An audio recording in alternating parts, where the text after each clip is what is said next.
자, 반갑습니다. 이번 시간에는 용비어천가라는 작품 교재 첫 페이지 한번 살펴보도록 하겠습니다. 자, 용비어천가는 일단 현대어 풀이, 어휘 위주로 해서 먼저 현대어 풀이 진행한 다음에 이 작품에 어떤 문법적인 특징이 있는지를 살펴보도록 하겠습니다. 자, 교재 왼쪽에 보시면 용비어천가에 대해서 간략하게 설명이 나와 있죠.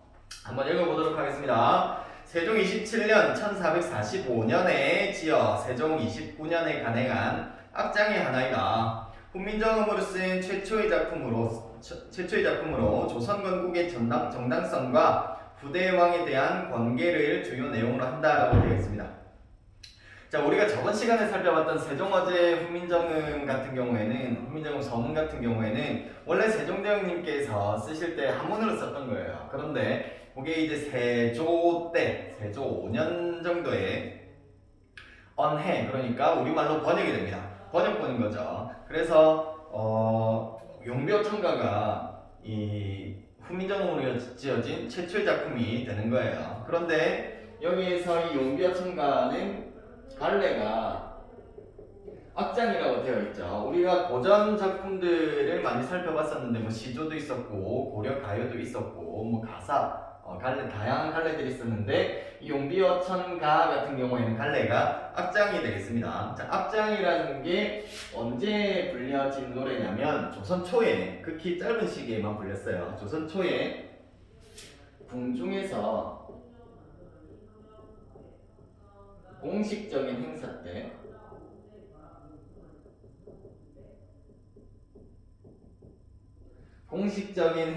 때 쓰인 시가 갈래가 되겠습니다. 시가 노래. 궁중에서 공식적인 행사 때 쓰인 시가가 되겠습니다. 악장. 그런데 이 악장 같은 경우에는 그 생명이 굉장히 짧았어요. 왜냐하면 궁중에서만 짧게 쓰였고, 그렇기 때문에 향유계층, 이 문학 갈래를 즐기는 계층이 굉장히 얕았겠죠. 그래서 백성들이 이 내용 자체도 이해하기가 조금 어려웠던 게 방금 밑에서 살펴봤던 조선 건국의 정당성, 그리고 그 후대왕에 대한 권계를 주요 내용으로 다뤘기 때문에 백성들이 이해하기가 굉장히 어려웠겠죠. 그래서 향유계층이 굉장히 적었고, 그렇기 때문에 생명이 굉장히 짧은 갈래 중에 하나다라고 보시면 되겠습니다. 이 용비어천가 같은 경우에는 세종대왕님께서 자기가 만든 이 훈민정음을 실용성을 검토하기 위해서 한번 써본 작품이다, 이렇게 보시면 되겠어요. 조선 건국의 정당성이라는 것은 조선이 이제 고려 이성계님께서 그 위화도에서 회군을 하시잖아요. 그래서 결과적으로는 이제 반역 혹은 반란을 통해서 세운 나라이기 때문에 정당성을 확보하기 위해서 이 용비어천가를 통해서 정당성을 노래하고 있다라고 보시면 되고요. 그 다음에 후대왕에 대한 권계라는 것은 잘못함이 없도록 타일러가지고 주의를 시킨다라는 뜻을 가지고 있어요. 그러니까 후대왕들에게 어떤 교훈을 주는 작품이다, 주의를 시키는 작품이다, 이 정도 생각하시면 되겠죠. 자, 이 작품은 총 몇 장으로 이루어져 있냐면 총 125장으로 이루어져 있습니다. 오늘 우리는 2장하고 5장을 살펴볼 건데요. 1장, 2장, 5장을 제외하고는 구조가 두 줄, 전절과 후절로 이루어져 있어요. 이렇게 한 줄씩 이렇게 두 개의 줄이 서로 대꾸를 이루고 있는 형식을 취하고 있는데요. 첫 번째 줄에서는 중국 왕조의 어떤 사적을 제시하고, 그 뒤에 후절에서는 조선 왕조의 사적을 제시해서 이 두 나라 간의 비교하는 형식을 취하고 있습니다. 그래서 그 당시에는 이 중국이 이 세상의 중심이라고 생각을 했고, 또 형님네 사대주의였잖아요. 형님네 나라를 모시고 있던 나라였기 때문에 서로 비교를 하면서 우리 조선도 중국처럼 이렇게 짱짱맨이다라는 내용을 다루고 있는 게 이 용비어천가 본문 내용이다 라고 보시면 되겠습니다. 자, 그런데 본문을 살펴보기 전에 2장하고 125장을 한번 비교해 보시면요. 자, 2장과 125장, 여기 교재에 실려 있는 부분을 한번 보시면 눈에 띄는 차이점이 하나가 있죠. 자, 2장 같은 경우에는 구성이 어떻게 되어 있냐면 순우리말로 이루어져 있습니다. 순 우리말, 그러니까 고유어로만 이루어져 있다. 그런데 125장을 보시면 한자가 오지게 많죠. 그래서 이게 2장이 다른 장에서도 한자가 굉장히 많아요. 그래서 2장에서만 좀 특이하게 순 우리말만 사용해가지고 뭐 문학사적인 가치가 높다. 그 다음 한 가지 더. 2장 같은 경우에는 비유와 상징이 굉장히 뛰어납니다.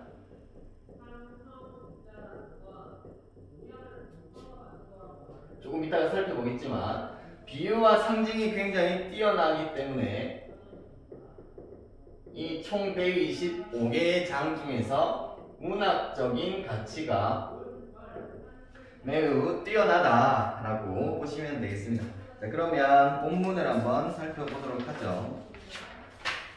자, 2장. 불이 깊은 남간 바람에 아니밀세 꽃 좋고 여름 하나니 샘이 깊은 물은 가말에 아니 그칠세 내이 일어 발아래 가나니. 자, 여기까지 보시면 일단 현대어풀이는 어휘 위주로 먼저 진행하겠습니다. 여기서 불휘라는 것은 뿌리이고요. 그 다음에 깊은, 깊다가 이어 적기가 된 거죠. 깊은. 그 다음 남강 같은 경우에는 원래 형태는 나무입니다. 나무죠.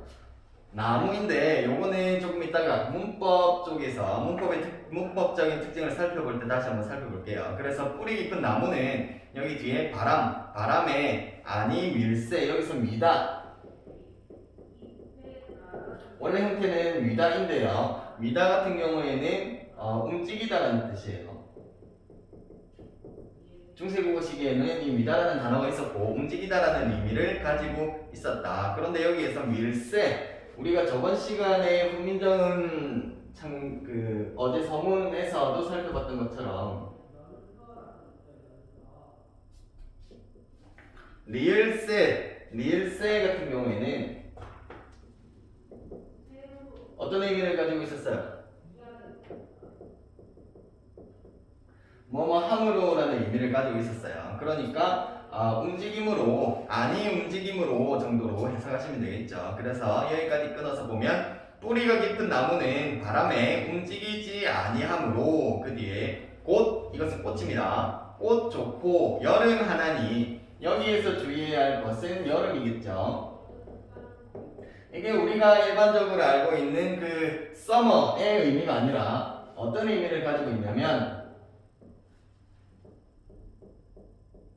열매라는 의미를 가지고 있습니다. 열매. 그 다음 그러면 우리가 일반적으로 알고 있는 summer의 의미를 가지고 있는 여름 같은 경우에는 중세국어 시기에 이렇게 표기가 됐다라고 보시면 되겠습니다. 여름. 그 다음 하다가 중세국어 시기에 우리가 시조를 많이 살펴볼 때 하다는 많다라는 의미를 가지고 있다고 그랬죠. 그런데 그게 표기상, 형태상 모양이 조금 달라요. 많다라는 의미를 가지는 하다 같은 경우에는 이렇게 아를 써서 표기를 하고요. 그러면 의미가 많다. 그런데 아를 써서 하다. 자, 이렇게 적히게 되면 우리가 지금 흔히 쓰고 있는 하다, 어떤 행동을 하다 할 때 행동 등을 이루다.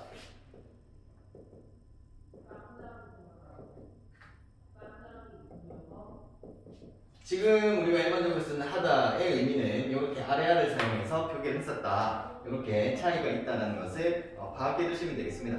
자, 그 다음 샘이 깊은 물은 그래서 꽃 좋고 여름 하나니, 이 부분에서는 꽃이 좋고 열매가 많으니 정도 의미로 해석하시면 되겠습니다. 자, 그 다음은 두 번째 구절로 가서 샘이 깊은 물은 가말에 아니 그칠세 내히 일어 발아래 가나니, 여기서 샘이는 우리 샘물 할 때 그 샘입니다. 그래서 샘 뒤에 이가 결합을 해서 이어적기가 된 것이죠. 샘이 깊은 물은 가말에, 여기서 가말이라는 것은 가뭄입니다. 샘이 깊은 물은 가뭄에도 아니 그친다.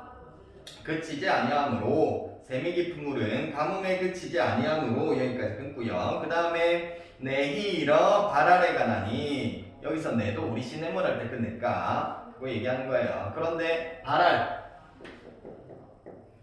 자, 발알 같은 경우에는 현대어로 보면 바다에 해당하는 단어입니다. 그래서 내를 이뤄가지고 바다로 간다. 내가 이루어져서 바다에 가나니 정도로 해석하시면 되겠습니다. 그래서 이 장을 다시 한번 현대어로 해석해 보면 뿌리가 깊은 나무는 바람에 움직이지 아니하므로 꽃이 좋고 열매가 많으니 그 다음 세미 깊은 물은 가뭄에 그치지 아니하므로 내가 이루어져 바다에 가나니 자, 전절과 후절이 서로 대꾸, 비슷한 문장 구조가 짝을 이루어서 나열이 되어 있죠. 그래서 대꾸 형식을 취하고 있다라고 보시면 되겠습니다. 그런데 아까 우리가 수업 처음 시작할 때 이 장 같은 경우에는 문학적인 가치가 굉장히 높다라고 얘기를 했었는데요. 비유와 상징이 굉장히 많이, 비유와 비유적인 표현, 상징적인 표현이 굉장히 많이 사용이 된다라고 얘기를 했었죠. 그래서 전절을 보시면 불휘 깊은 난간이 의미하는 게 바로 기초가 튼튼한 나라를 의미한다라고 보시면 되겠습니다. 그런데 문학작품에서 바람 나오면 바람은 어떠한 의미를 가진다고 그랬어요? 바람은 시련, 고난, 역경 등을 의미한다고 그랬죠. 그래서 기초가 튼튼한 나라는 시련이 와도 아니 움직인다, 흔들리지 않는다 라는 의미 이 정도로 해석하시면 되겠죠. 그 다음에 뒤에 나오는 꽃과 여름 같은 경우에는 꽃, 여름 얘네들은 무엇을 의미하냐면 바로 문화를 의미한다라고 보시면 되겠습니다. 그래서 꽃과 열매는 문화를 의미하는데 하다, 많다라고 표현을 했으니까 문화가 융성한다 라는 의미로 받아들이시면 되겠죠. 그래서 기초가 튼튼한 나라는 시련이 와도 문화가 융성한다. 그 다음 세미 깊은 물은 우리가 일반적으로 흐르는 물 같은 경우에는 역사를 보통 의미를 하는 경우가 많죠. 그래서 세미 깊은 물은 가뭄에도 아니 그친다. 여기서 이 가뭄이라는 것도 역시 아까 바람처럼 시련, 고난, 역경을 의미한다라고 보시면 되고요. 이 세미 깊은 물이라는 것은 유서 깊은 나라, 조선을 의미한다라고 보시면 되겠습니다. 유서 깊은 나라는 시련이 와도 아니 그치기 때문에 내를 이뤄서 바다로 간다. 내를 이루어서 바다로 간다. 더 범위가 커지고 있잖아요. 그래서 조선 왕조의 번영을 의미하는 표현이 바로 두 번째 후절이 되겠습니다. 번영 혹은 번성 정도로 해석하시면 되겠습니다. 자, 그 다음 125장으로 넘어가서 천세우희 미리 정하샨 한수국에 누인계국하샤 복년이 갓 없으시니 성신이 니자샤도 경천근민 하셔자 더욱 굳으시리이다. 님그마 알아주셔 낙수에 사는가이셔 하나빌 믿으니까 무슨 말인지 도통 감을 못 잡으시겠죠. 한자가 많아가지고 자 천년의 세월입니다. 오이는 이거 위에인데요. 천년의 세월 위에니까 천년 전이라고 생각하시면 되겠죠. 천년 전에 미리 정하신 한수국 한강 얘기하는 겁니다. 한강이 북쪽에 그 당시 이제 한양이 한강이 북쪽에 있었기 때문에 한강 북쪽에 누인 개국하샤 누인 우리 그 누적하다 할 때 그 누자죠. 쌓인다. 뒤에 이는 어지린자죠. 덕을 쌓아서 개국 나라를 열었다. 개국하샤 복년이 갓 없으시니 복년이라는 것은 이제 점을 쳐가지고 그 운수의 횟수를 정한다 정도의 의미가 있는데요. 여기에서는 복년이 갓이 없다라고 했어요. 갓은 끝이 없다라는 뜻입니다. 그러니까 왕조가 끝이 없다. 그만큼 번영을 할 것이다 라는 의미를 가지고 있다. 그 다음 성신이 니자샤도 성신은 후대 임금을 의미하는 거예요. 후대 임금들이 이으셔도 니자샤도는 이으셔도 경천근민 하샤자 경천근민이라는 것은 하늘을 공경하고 그 다음 근민 백성을 다스리는데 부지런히 힘써야 더욱 굳으시리이다는 굳으시겠습니다. 굳건할 것입니다. 그 다음 임금아 임금님이시여 알아주셔 아소서 낙수의 산행가이셔 하나빌 믿으니까 낙수의 산행가이셔 하나빌 믿으니까 여기 이 부분은 중국의 태광왕 보사를 인용하고 있는 부분입니다. 태광왕이 조상님들을 너무 믿고 맹탕 놀기만 한 거예요. 낙수라는 곳에 가가지고 사냥만 주구장창 한 거예요. 그게 이제 100일이 넘었다 그래요. 그러니까 백성들이 아무래도 빡치겠죠. 그래서 신하들이 얘를 폐위를 시켰다라는 중국 고사를 인용하고 있는데요. 요거는 후대왕들에게 아까 권계하는 내용을 가지고 있다 그랬으니까 이 중국 고사를 반면교사로 삼아서 똑바로 해라 정도의 의미를 가지고 있는 거예요. 뒤에 하나빌 같은 경우에는 할아버지, 그러니까 조상님들 되겠죠. 조상 백 믿고 함부로 하면 안 된다. 그래서 부대왕들에게 권계하는 내용을 다루고 있구나 정도로 보시면 되겠습니다. 자, 그래서 천세, 다시 125장을 쭉 한번 해석을 해보면 천세우희 미리 정하산 한수북에 천년 전에 미리 정하신 한강 북쪽에, 그러니까 조선이 이미 세워질 거라는 것은 천년 전에 이미 정해져 있었다라는 뜻입니다. 자, 누인개국하샤 나라를 열어가지고 복년이 갓 없으시니 왕조가 끝이 없다, 복이 끝이 없다. 성신이 이으샤도 니자샤도, 자 후대 임금이 이으셔도 하늘을 공경하고 경천근민하샤자 하늘을 공경하고 백성을 다스림에 부지런히 하셔야 더욱 굳으시리이다. 더욱 굳건해질 것이다. 굳으시겠습니다. 자 임금아 임금이시여 알아주셔 아소서 낙수의 산행가이셔 하나빌 믿으니까 태광왕처럼 낙수에 사냥하러 가 있으면서, 그러니까 나라를 다스리지 않고 놀기만 한다면 할아버지, 그러니까 조상만 믿으셨습니까? 믿으시겠습니까? 나라를 다스림에 있어서 부족함이 없도록 해야 한다라는 공개의 의미를 담고 있다라고 보시면 되겠습니다. 자, 그러면 이제 본격적으로 문법에 대해서 조금 살펴볼 건데요. 다시 2장부터 한번 살펴보도록 하겠습니다. 2장의 첫 번째 전절부터 한번 살펴볼게요. 자, 불희 깊은 남간 바람에 아닌 밀새 꽃 좋고 여름 하나니. 자, 여기에서 이 불희, 자 불희는 아까 뿌리라고 그랬죠. 그런데 자 여기 해석을 보시면 뿌리가 깊은 나무라 그래서 주격조사가 지금 생략되어 있는 형태가 나타나 있습니다. 주격조사가 나타나는 형태가 중세국어 시기에는 첫 번째 자음 뒤, 그리고 두 번째 이 모음을 제외한 모음 뒤, 그 다음 세 번째가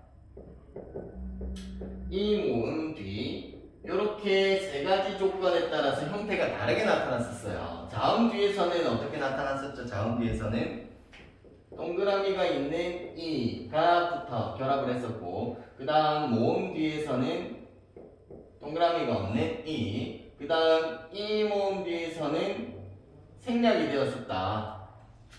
자, 그래서 예를 들어 보면 저번 시간에 살펴봤던 세종원정민정서원에서 말쌈 뒤에 이가 와서 이어듣기가 돼가지고 말싸미 이렇게 표기가 됐었죠. 그 다음 두 번째 모음 뒤 같은 경우에는 할 바가 있어도 해서 콜 빼이셔도, 자 여기에서는 바가 모음으로 끝났잖아요. 그래서 짝대기만 왔다. 그래서 콜 빼이셔도, 자 이렇게 표기가 됐었습니다. 자 그런데 여기 나와 있는 불휘 같은 경우에는 이 모음으로 끝났죠. 여기 짝대기 보이시죠? 이 모음으로 끝났기 때문에 얘는 그대로 불휘로 적고 뒤에는 뭐가 생략이 된 것이다. 주격조사가 생략이 되어 있는 형태다라고 보시면 되겠습니다. 자, 그 다음 깊은 같은 경우에는 깊다에 은이 결합을 했으니까 이어적기가 되었다라고 보시면 되겠죠. 이어적기가 된 부분이고요. 그 다음 남간 같은 경우에는 원래 형태가 아까 뭐라고 그랬어요? 자, 남간 같은 경우에는 원래 형태가, 자, 남간이라고 되어 있는데 원래는 나모, 나무를 의미하는 나무가 원래 형태입니다. 자, 그런데 중세국어 시기에는 체험도 형태를 변하는 경우가 있었어요. 그거를 이제 고경이라고 하는데 현대국어에서는 용언들만 형태를 변화하죠. 그래서 따로 활용이라고 하는데 중세국어 시기에는 특이하게도 체험들이 형태를 변하는 경우가 있었습니다. 그런 경우는 이제 고경이라고 표현을 했는데 이 부분은 고1 과정에서는 깊게 다루지 않기 때문에 들어만 두시면 되겠습니다. 네, 그래서 여기 나무 같은 경우에는 이제 기역 고경 체언이라 그래서 무나 느로 끝나는 체언이 모음이 결합을 하게 되면 체언에 모음이 결합을 하게 되면 그러니까 나무 같은 경우에는 모로 끝났죠. 자, 이렇게 느로 끝나는 체언에 모음이 결합하게 되면 체언의 모음이 없어지고 기역이 덧붙은 이런 형태가 생깁니다. 그래서 기역 이런 형태로 바뀌게 되는 거죠. 여기에 이제 모음 시작하는 조사가 결합했을 때 이렇게 왔을 때 이어듣기가 돼서 남간 이런 모양이 생기게 되는 거죠. 그 다음 바람에를 보시면 바람 다시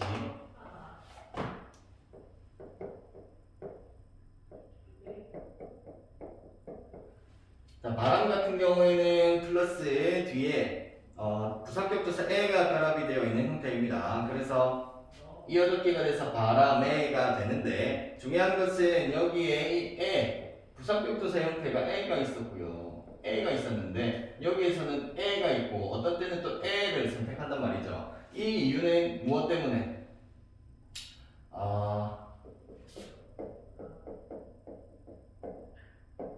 자, 모음 조어와 관련이 있다라고 보시면 되겠죠. 자, 바람 같은 경우에는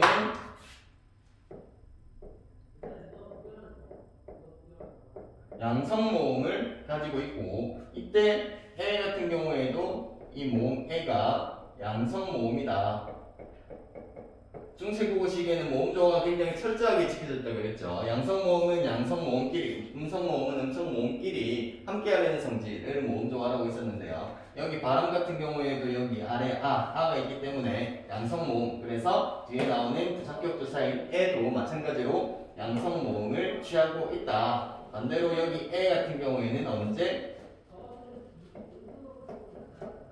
앞에 나오는 체언이 음성 모음으로 끝날 때 음성 모음을 가지고 있을 때 에를 쓴다라고 보시면 되겠습니다. 자, 양성 모음에는 어떤 것들이 있었어요? 양성 모음에는 오, 아래 뭐 이런 것들이 있다라고 보시면 되고 음성 모음에는 그러면 어떤 것들이 있어요? 우,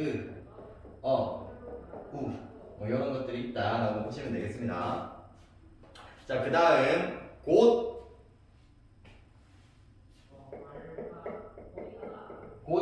꽃이라고 그랬죠. 자, 꽃 같은 경우에는 훈민정음 어제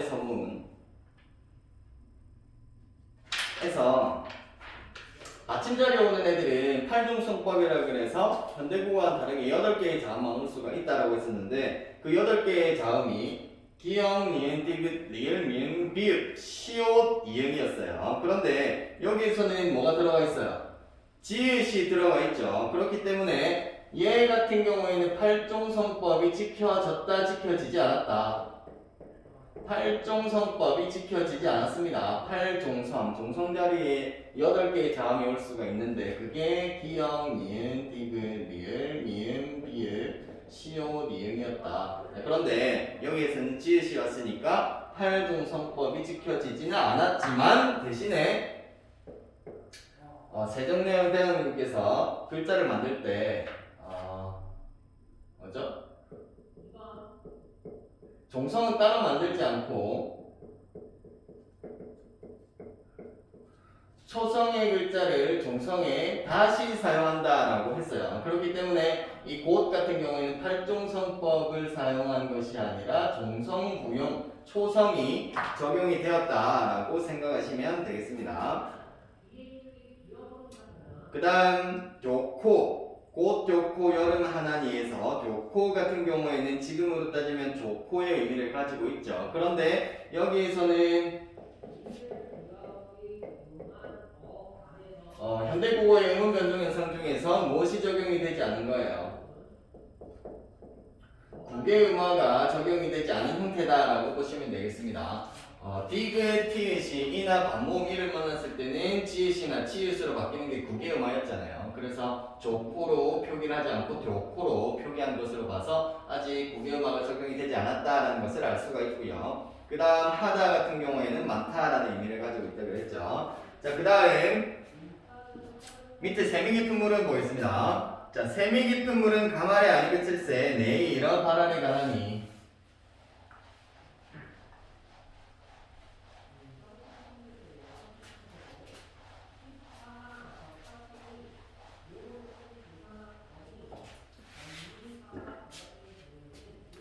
자, 여기서도 마찬가지로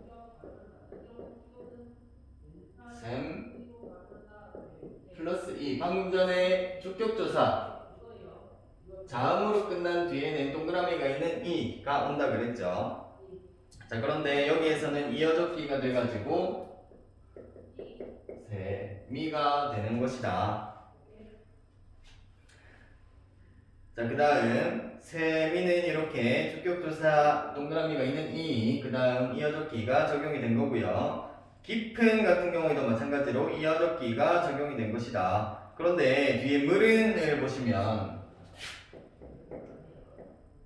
자, 여기 물을 조심하셔야 되겠죠. 자, 중세국어 시기에는 이제 원순모음화가 아직 적용이 되기 전이다. 그래서 원순모음화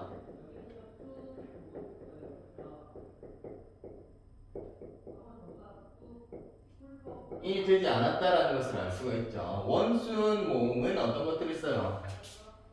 입술 모양이 둥그레지는 모음을 얘기하는 거죠. 일반적으로 우로 바뀌는데 무, 부, 푸 같은 애들이 무, 부, 푸는 입술소리죠. 이 양수는 입술소리가 으와 우를 만나게 되면 무엇으로 바뀐다? 우로 바뀌는 게 이제 양순 모음화예요. 그래서 나중에 현대국어로 오면 물이 뭘로 바뀌어요? 물로 바뀌고 중세국어 시기에 불 같은 경우에도 fire, 불로 바뀐다. 이렇게 형태가 바뀝니다. 원순 모음화가 적용이 되어가지고. 그런데 이 시기에는 아직 원순 모음화가 적용이 되지 않았다는 것을 알 수가 있죠. 그 다음 가말에에서 얘는 가뭄이라고 그랬죠. 마찬가지로 말 플러스 에의 형태를 취하고 있는 거예요. 자, 그런데 얘도 마찬가지로 일단 모음 조화가 적용이 되었다. 그 다음에 이어적기가 적용이 되었다 라고 보시면 되겠죠. 그런데 여기에서 이 에 같은 경우에는 원인의 의미를 가지는 원인 부사격 조사입니다. 아까 앞에서 살펴봤던 바람의 뒤에 있는 해도 마찬가지로 원인 부사격 조사예요. 그 다음 뒤에 나오는 이 내희를 보겠습니다. 내희. 얘도 조금 특이한 아이라서 반드시 확인을 하셔야 되는데요. 내희 같은 경우에는 원래 내 플러스 이의 형태, 내에다가 이가 결합한 형태, 주격조사 이가 결합한 형태로 보셔야 되는데 갑자기 히읗이 어디에서 갑자기 툭 튀어나왔어요. 각툭튀기. 그래서 내 플러스 뒤에 모음으로 시작하는 조사 인 이가 왔기 때문에 무엇이 생겼다? 히읗이 덧붙었다. 이게 조건이 되겠죠. 자, 내 뒤에 모음으로 시작하는 조사가 왔을 때 히읗이 덧붙었다. 그래서 내 히읗 플러스 이가 되기 때문에 이어적기가 되어서 내 히가 되는 겁니다. 자, 이런 것들을 무엇이라고 하냐면 이런 체현들을 무슨 체현이라고 하냐면 히읗 종성 체현이라고 합니다. 히읗 종성 체현. 체언이 이제 조사랑 결합할 때 히읗이 갑자기 덧붙는 체언들이 있어요.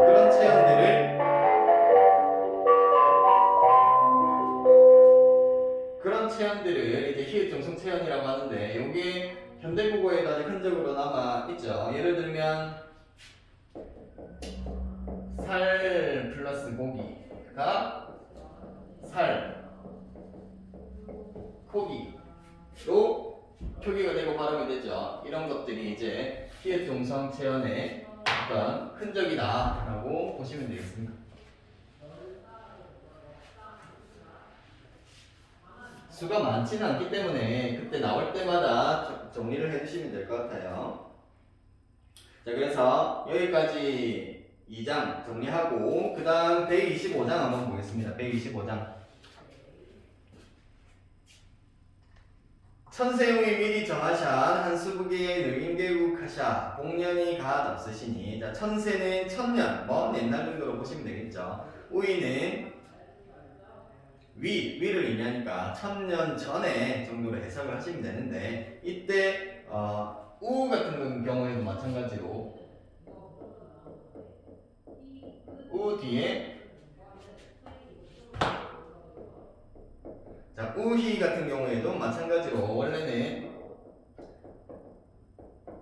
우 플러스 의로 보셔야 되는데, 의 모음으로 시작하는 조사가 왔기 때문에 히읗이 갑자기 더 붙어가지고 얘가 이어적기가 되어서 요렇게 우희가 된 거죠. 그래서 마찬가지로 얘도 무슨 체언이다, 히읗 종성 체언이다, 이렇게 보시면 되겠습니다. 그 다음 미리 정하샹, 여기 샹 동그라미 하시고요. 여기 샹 같은 경우에는 주체 높임의 선어말 어미가 되겠습니다. 주체 높임의 선어말 어미다. 우리가 주체 높임의 선어말 어미는 두 가지, 현대국어와 다르게 시가 있었고 샤가 있었다 그랬죠. 시 같은 경우에는 뒤에 자음으로 시작하는 어미가 결합할 때, 샤는 모음으로 시작하는 어미가 결합할 때 샤를 쓴다라고 했었는데, 여기에서는 샤 밑에 어미 니은이 결합이 되어 있단 말입니다. 그러니까 샤까지가 이제 주체 높임 선어말 어미다라고 보셔야 되는데, 그러면 뒤에 니은이 결합이 되어 있으니까 시를 써야 되는 거 아니냐라고 생각하실 수도 있겠지만, 여기에서는 중간에 선어말 어미, 모음으로 시작하는 선어말 어미가 생략이 되어 있는 부분이에요. 그러니까 이 부분은 체크해 놓으시고요. 중간에 선어말 어미가 생략이 되었다, 모음 시작 선어말 어미가 생략이 되었다라고 생각하시면 되겠습니다. 자, 그 다음 한수북에, 한강 북쪽에, 여기에서도 북에 뒤에 보시면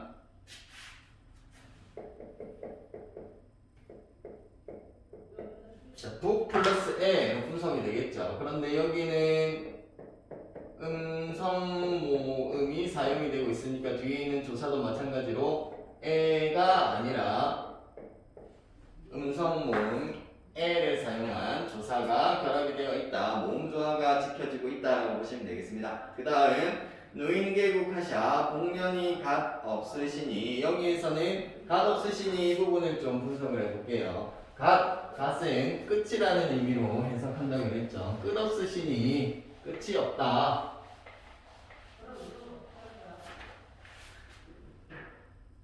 자, 여기에서 갓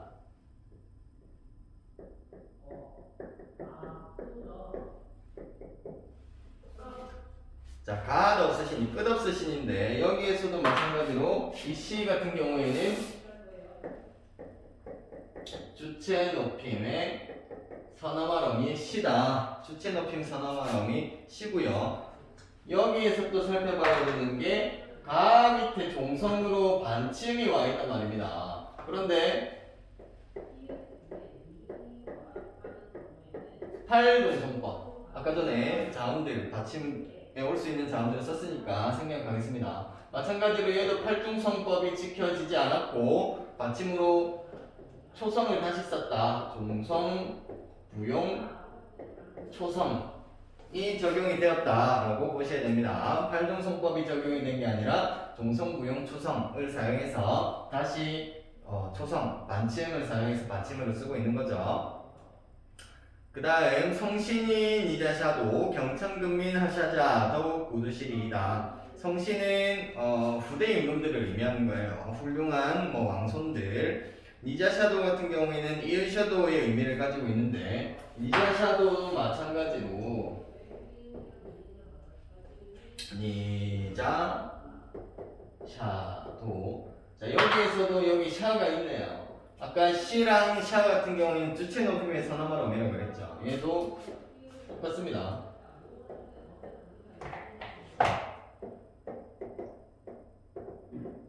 주체 높임의 선어말 어미 샤이고요. 여기에서는 한 가지 더. 현대국어에서는 뚜에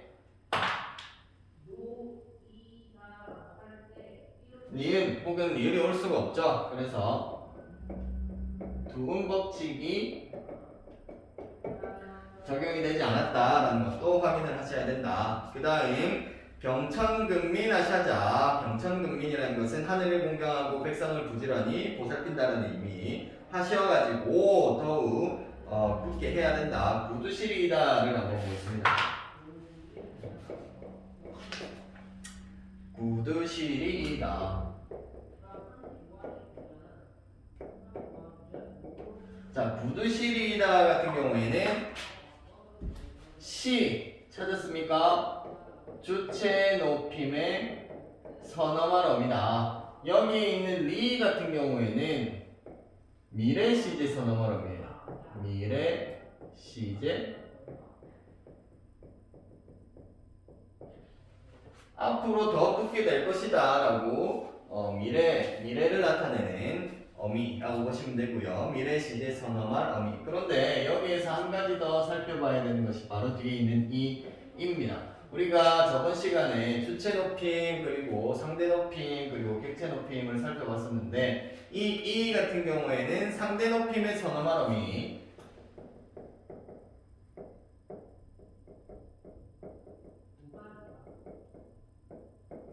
미입니다. 상대 높임의 선어말 어미도 주체 높임처럼 두 가지가 있었어요. 이가 있었고 이시 있었는데 이 두 가지가 언제 사용이 달랐냐? 이 같은 경우에는 평서문, 문장이 평서문일 때, it 같은 경우에는 적을게요. 이 같은 경우에는 평서문에서, it 같은 경우에는 의문문에서 사용을 했었다. 그래서 이 문장 같은 경우는 다로 끝났으니까 평서문, 청자를 높이고 있는 상대 높임의 선어말 어미 이를 사용하고 있다라고 보시면 되겠습니다. 그 다음 마지막 님그마 알아주셔 낙수의 산행가이셔 하나비 믿으니까 여기 보겠습니다. 여기서도 이 님그마를 보시면 마찬가지로 두음 법칙이 사용되지 않았다라는 것을 알 수가 있는데 여기에서는 이 하라는 것이 무엇이냐면 높임의 의미 혹은 존칭의 의미를 나타내는 호격조사입니다. 호격조사는 그 사람 이름 부를 때 뒤에 붙이는 조사 있었죠. 누구누구야 혹은 민수야 혹은 민수야 수민아 뒤에 이름 뒤에 결합이 되는 이 조사, 호격조사, 부름을 의미하는데요. 이 하 같은 경우에는 높임의 의미를 담고 있구나. 그래서 임금 뒤에 하를 결합해서 임금을 높이고 있다고 보시면 되고 여기서도 이 님 때문에 두음 법칙이 적용이 되지 않고 있다. 그 다음 아쇼셔, 아십시오, 아소서, 낙수의 산행가이셔 하나비 믿으니까. 자, 여기 하나비 같은 경우에도 자,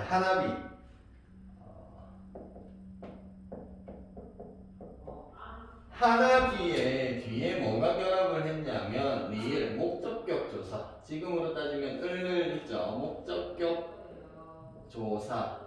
리을이 결합한 형태로 나타나 있는데요. 일반적으로 우리가 목적격 조사라고 하면 알, 그 다음에 을, 그 다음 랄, 를 이렇게 네 가지 형태를 살펴볼 수가 있습니다. 자, 이때 R과 을 같은 경우에는 언제 사용을 하냐면 자음으로 끝나는 체험 뒤에서, 랄과 렐 같은 경우에는 모음으로 끝나는 체험 뒤에서 사용을 하고, 그리고 이 당시에는 모음 조화가 잘 지켜졌었다고 했으니까 아래 같은 경우에는 양성 모음이겠어요, 음성 모음이겠어요. 네, 당연히 양성 모음 뒤에서, 그 다음 으 같은 경우에는 당연히 음성 모음 뒤에서 사용을 했었다.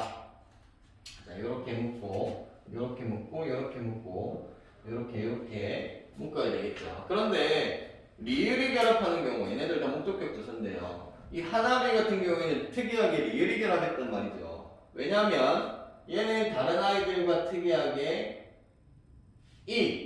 이가 앞에 나와 있죠. 이 같은 경우에는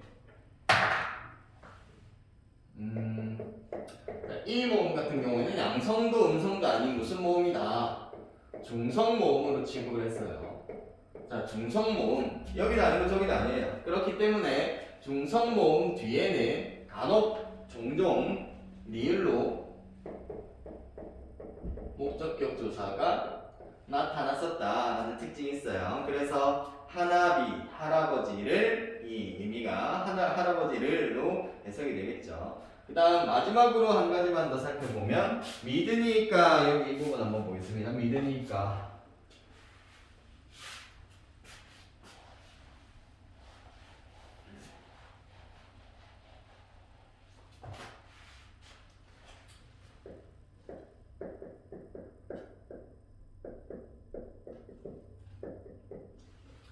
자, 믿으니까는 믿으시겠습니까? 이런 의미를 가지고 있죠. 앞에서 방금 살펴봤던 내용 중에서 상대 높임의 선화말함이 이와 it이 있다고 했는데, 여기에서는 무엇이 사용이 되고 있다? it이 사용이 되고 있죠. 그런데 뒤에 가 믿으시겠습니까? 라고 의문형으로 종류를 맺고 있네요. 그러니까 얘 같은 경우에는 일단 상대 높임의 선어말 어미이고, it 같은 경우에는 언제 쓰인다 그랬어요? 의문문이기 때문에 여기에 사용이 되고 있다라고 해석을 하시면 되겠습니다. 자, 그래서